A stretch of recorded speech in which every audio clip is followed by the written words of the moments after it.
وہ سائنس پر ایمان رکھتا ہے نا, مگر لیبارٹری میں ریسرچ کرتا رہتا ہے. کسی نے آج تک اس کو بائسڈ کہا؟ کسی نے آج تک کہا یہ تو چونکہ پہلے ہی سائنس پہ مانتا ہے تو یہ سائنسی اصولوں کے مطابق ہی سمجھے گا؟ نہیں. ایک انسان مومن رہ کر بھی تنقیدی تحقیق کر سکتا ہے, اس میں کوئی حرج نہیں. تو یہ کہنا کہ بھائی اب چونکہ میں مسلمان ہو جاؤں گا یا میں ایمان لے آؤں گا تو میں بائسڈ ہو جاؤں گا, میں نیوٹرل تحقیق نہیں کر سکوں گا, وائی ناٹ؟ آپ سوال کریں, نیوٹرل تحقیق کریں, کوئی آپ کو روک ہی نہیں سکتا.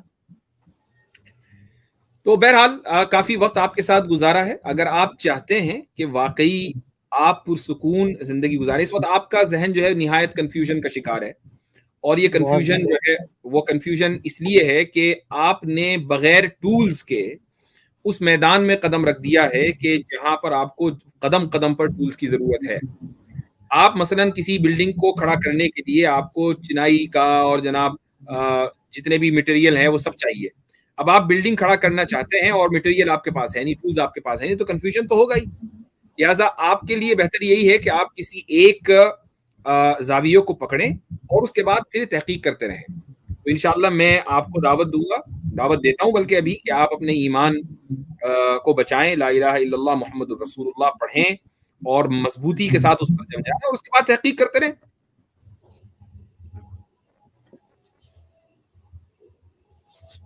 ٹھیک ہے ٹھیک ہے, چلیں, شکریہ. السلام علیکم.